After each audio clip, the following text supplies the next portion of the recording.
On a l'impression que on se demande si l'État n'est pas en train de se dire on va continuer à durcir la fiscalité,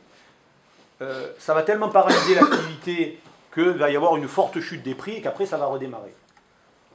Ça va peut-être avoir lieu dans certains secteurs où l'offre et la demande peuvent à peu près correspondre en termes de volume,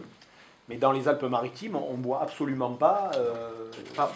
se décider un décrochement des prix, je vous l'ai dit, supérieur à 2%, ce qui est quasiment rien, quoi. Qui est pas du tout suffisant pour permettre aux actifs de redevenir solvables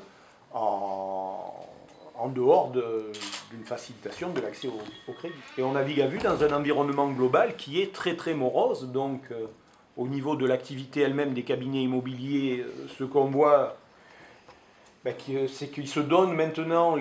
enfin ils prennent des mesures pour essayer de passer le cap de l'année 2013 qu'ils ne voient pas du tout comme une bonne année, donc ça veut dire réduction des effectifs, contraction de certains budgets éventuellement de communication, repli de la voilure, et à part ceux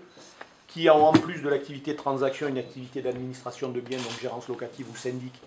qui est une activité qui offre des revenus récurrents, on pense que pour les cabinets immobiliers, notamment ceux du département, les agences immobilières du département, l'année 2013 va être très difficile. D'ici la fin du premier semestre 2013, on risque d'avoir dans cette période-là